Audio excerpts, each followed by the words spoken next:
Sveiki visi ir sveiki atvykę į patarimų Vitkę. Šiandieną mes lošim už Petrą. Taigi, šnekėsim, kas tai buvo, kaip jai buvo ten viskas ir...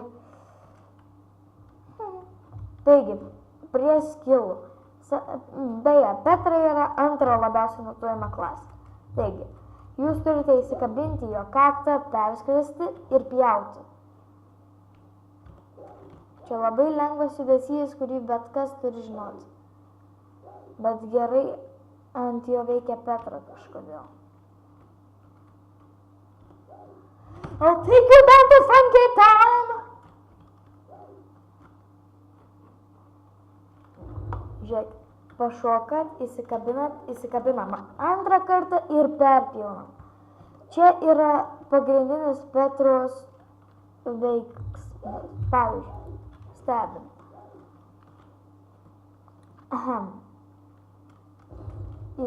Pašokam, įsikabinam antrą kartą ir dešinį. Pabandom dar kartą.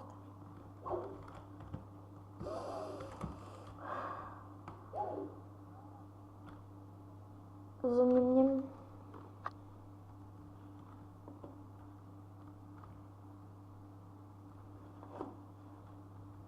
Taigi, pašokam, įsikabinam, perpjaunam. Na.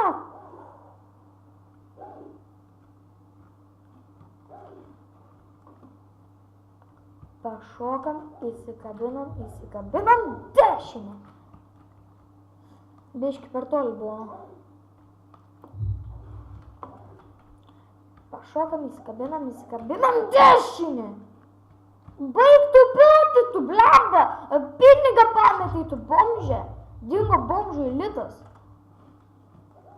Tiesiog dešinį visas. Pabandom ant didesnio. Dingo bomžui lėtas, ant anuko celių lėtas, eiktų na. Tai, pašokam, įsikabinam. Taigi, nesvarbu. Dabar apie ją. Petra buvo reikalinga pranešti problemoms Leviui. Kartu su ja buvo Erdas ir Gunteris, man atrodo.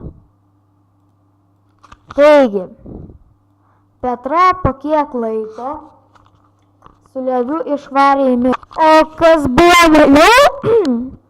Spoilerų įspėjimas. Saugokitės. Įspėjimas. Žiauru.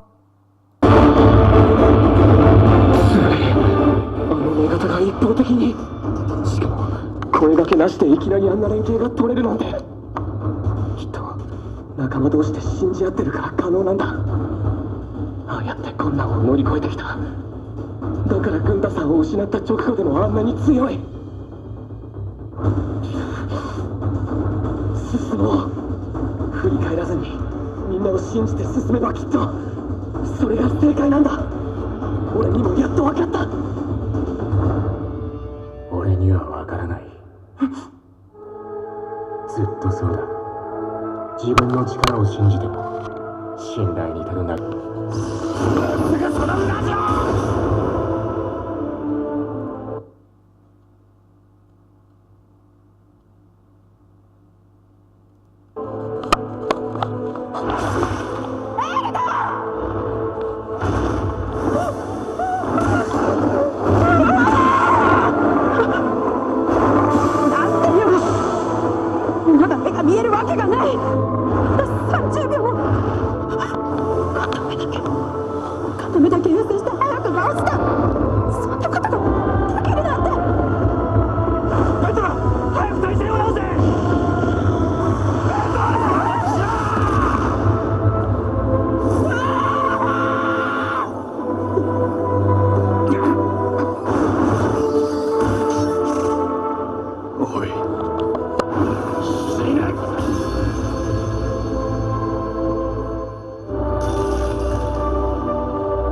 ぜぜだ。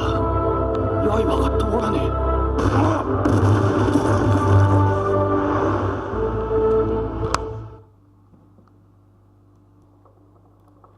Taigi, kaip jūs matote, vaizdas nebuvo vienas iš tų gražiausių. Dabar žinote apie Petrą gana daug, ne tiek apie judesius Petros, kiek apie jos istoriją ir kas jie buvo. Taigi, su jumis buvo Medas LTU, su dar viena patarimo video ir dabar jis sako jums ate.